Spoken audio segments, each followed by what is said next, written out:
Welcome to the next reading of one of my Notes from the Field newsletters. And this one I'm really excited to read to you on camera because it's about books. And I have my little piles ready to show you some books that I adore. This is the year of the body. We're almost at the end of this year, 2021 of the body. It's week number 48, in which we remember the books that mattered. And the question, the subject line of the newsletter was, what did you read this year that cracked you open? Friends, soul writers, mystics, lovers of prayer, and I think I should add lovers of books. Thank you for all your sweet, supportive emails, comments on Facebook and here on YouTube about my experiences moving through the massive birth portal time of eclipse and looking back. It is lovely to hear that I am not the only one who is exhausted, and it isn't over. Watch for news about the next 2 Sundays about a very special winter solstice event with Rabbi Tirza and Emma Kupu-Mitchell. Side note, wrote it yesterday, hope to have it up for you on my website in the next couple of days. So it appears that I didn't expect this, but I have become quite an expert on the sacred art of looking back. Not because I set out to be the queen of looking back. If anything, I was quite the opposite. Between the drumbeat of patriarchy to always set new and higher goals and keep moving forward to achieve them, and the mental gymnastics of new thought and new age spirituality that doesn't want to even acknowledge the presence of pain and suffering, I had completely lost the wisdom in finding my place in life by looking back at the life I had already walked and honoring its vast and varied gifts, even or especially the heart spots, the twists in the road, the closed doors, the broken hearts. From where I stand today, it is bloody obvious that always looking forward does not create a happy life. If anything, it just leaves us exhausted and feeling that we're somehow the problem. We must be doing it all wrong. That was me. Everyone else looked like they had the sweeter marriage, the more successful career, the prettier house, and the happier children. It wasn't until I came nose to nose with bankruptcy and had no choice but to stop and look back at how in the world did I get here, that I stumbled upon the incredible grace of looking back at the path behind me. The law of attraction and New Age spirituality tells us to look forward, forward, forward, forward. Get clear about what you want in the future. Focus on it, describe it, taste it, feel it. Is that really any different from the relentless call to set goals? I don't think so. I think it's the same. And you know it's the same because it feels the same in your body. It might have a pretty name, the law of attraction, and a sparkly bow around it, but it's the same demand to fix your eyes on the future. And if you don't reach that happy future, well, must be you. It's a strange thing to say, but not reaching that happy future and finding myself bankrupt and terrified was a gift. I had to stop. This is the sign for stop. It's like the railroad barricade coming down. I love this sign. I had to stop and listen to the wisdom within. And she was crystal clear that the answer was behind me, not in front of me. And so 11 years ago this month, I turned in pain and desperation to the page. There's my journal. I do this every single day. I had to stop, turn to the page in deep soul writing, and begin what I thought would be a really hard slog of looking back but looking back turned out to be nothing but grace. The grace of looking back was so powerful that it has become not just an annual practice, but a daily one. Every single morning, I sit down for my deep soul writing. The first thing I do is take out April McMurtry's The Moon is My Calendar and look back at the day before. And as you can see, today is December 1st that I am recording this for you. We've got one more day in this lunar cycle, and then we get to start a new lunar cycle. So I stop and ask myself, well, what happened yesterday?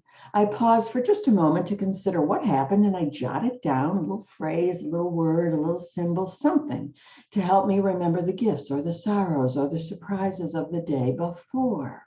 Then at the end of that cycle, so I'll be doing this process tomorrow, at the end of the cycle, I look back at the whole thing and begin to write like a summary. Oh, this is what this lunar cycle was really all about. She tells me her story. What was the story of November to December of 2021, the year of the body? So by the time the lotus and the lily comes around every November, it's pretty easy for me to simply sit with those 12 lunar cycles, turn the pages, and listen for the entire year, the year of the body, to sing me her song. And she always does. I just completed this 12 cycle lunar walk for 2021. I began by looking back at what happened in the last few days of December in 2020, because the lunar cycle started in the middle of December of 2020. And I just slowly remembered the essence of what happened in each lunar cycle all the way to today. When I finished, I had 12 little month-by-month songs, and then I wrote them all on a paper printout of the classic 11th Circuit Chartres Cathedral medieval labyrinth. And sure enough, as I wrote these 12 monthly songs, slowly going around the labyrinth, 2021 sang me her big song. It did take me a couple of days and a few messages in the middle of the night, but by this past Thursday, I had 2021's song, and it was not what I expected at all. But when I wrote 2021's heart song in the middle of the labyrinth, I began to choke up, and I know why. These involuntary tears are always the sign of the soul saying, yes, beloved, yes, this is your truth. And so on Monday, I shared my 2021 Song of the Year with the 90 members of the Lotus and the Lily. And I got to listen and enjoy as some of them shared their songs for 2021. But today, I want to offer you another little clue about the message and meaning of your year, visible, revealing itself in the books you read. Or to put it more accurately, the books you read that broke you open in some way. The books that rearranged your brain, that shattered your heart, that awakened something in you, something you now can no longer forget. Those books. So as part of my looking back process at the end of the year, I always look back at the books that mattered, the books that really, really mattered. And here they are. Next year, I hope to create a book club on this YouTube channel.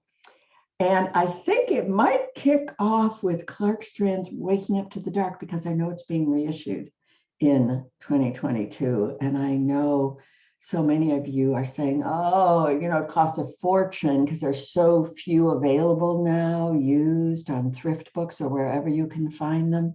So it's being reissued. And I love this book. So I'm hoping to interview him and have sort of a book launch party for Waking Up to the Dark.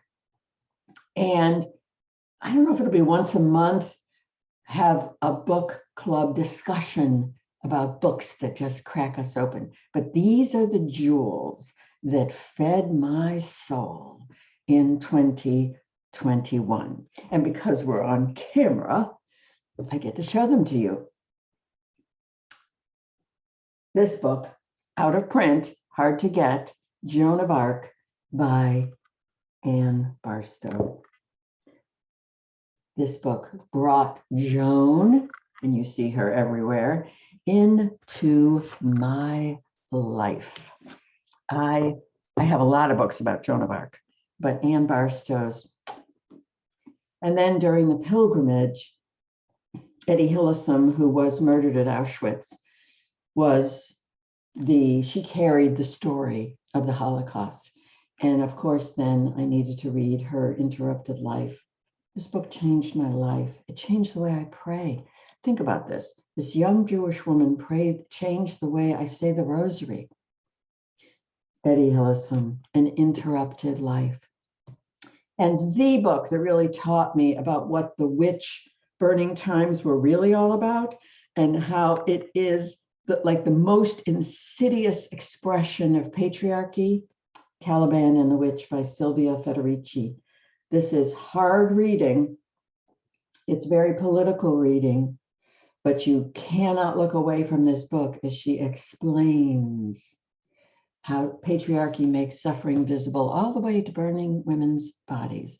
But she includes slavery, the destruction of the indigenous peoples, the Holocaust. It's all here in Caliban and the Witch. Witches and Pagans by Max Dashew. This is where this was born. I think I even have it marked here. Yep. See that? I hope I'm pointing it to the camera so that you can see that symbol. As I was reading this book, which is really about etymology, how every single European language, when you break down the etymology of the word witch, where do you get, talk about looking back, when you look back, and find that this word that patriarchy throws at women and men, but especially at women, like it's the worst thing you could possibly be called, that's a lie. Being a witch means that you are a woman who honors how to weave life together. Witches and Pagans, Max Dashew. Inside Degrees by Elias Lonsdale. This is the book. Have you heard of the Sabian symbols? I think most people are familiar with the Sabian symbols, which is a symbological, you know what I'm trying to say, expression of each degree of the zodiac. This book takes that to a much, much, much deeper level. And so when I see the degree and arc minutes for a particular new moon, dark moon, or full moon, I then look it up in Inside Degrees and weave this mystical whoa into my daily deep soul writing. And then I talked about this book. This I just read last month, When We Cease to Understand the World by Benjamin Labatut. This kind of pulled all this mystical awareness that I'm having as a prayer artist and a mystic witch into, of all things, mathematics, because sure, why not? Musicians, mystics, and mathematicians are all singing the same song. We're all speaking the same language. Now, at the same time this year, looking at Black Lives Matter, looking at everybody waking up to excuse me, and of course we included, I was blessed to be the champion for a young slave woman and a woman lynched. The reality, the truth of Black lives in the United States is unbearable. And so I decided to give myself an education. Most of those books came from the library because there were so many of them. So I only have, I think, a couple to actually show you, but I want to tell you just some. I probably read 20, 25 books. Number one, top of the list, is The New Jim Crow by Michelle Alexander. And if you know anything about my son's story, you know my son was a political prisoner. And when I visited him in prison, I noticed that everyone else in prison with him, in a federal prison, were young, vital, gorgeous Black and brown men, all there on drug charges, almost all. And that brought home the truth in America that the 13th Amendment eliminated slavery. No, it didn't. It simply gave it a new name because the second line in the 13th Amendment is, okay, we don't have any involuntary servitude anymore unless you are convicted of a crime. And so what did the United States of America do? Came up with a whole new class of crimes. What did Reagan's war on drugs do? It filled private prisons, in other words, profit centers, businesses, with young Black and brown men. The new Jim Crow. Slavery didn't end at all. It just has a new name. And Michelle Alexander does an exquisite job of knocking you in the head with the truth of it. I can't recommend it enough. At least get it from the library if you don't want to buy it, The New Jim Crow. My Grandmother's Hands by Resmo Menakem. I did buy this one because I find I need to go back, reread. Medical Apartheid. I took it out of the library 3 times, Harriet Washington, and I had to put it down. It's the hardest book I've ever read. And then I would say, no, Janet, you have to get it back out. And it was because of Anarcha. Anarcha was tortured in 30 surgeries by Dr. James Marion Sims, who is honored as the founder of modern gynecology. You know how he learned to invent the speculum? Do you know how he learned to use forceps? Do you know how he learned and taught other white physicians, white male physicians, to sew up, to cure, that's not the right word, a vaginal fistula? By torturing, without anesthesia, young enslaved Black women who probably had babies as a result of rape by their owners. Anarcha, Betsy, and Lucy. We know 3 of their names because Dr. James Marion Sims was so proud of himself that he named them. And I and Cameron Alteras were the champions for Anarcha in The Return of the Witches. I love this young 17-year-old girl beyond, but reading her story in Medical Apartheid, it's necessary. It's necessary. It's necessary to understand what has been done to Black bodies in the United States of America.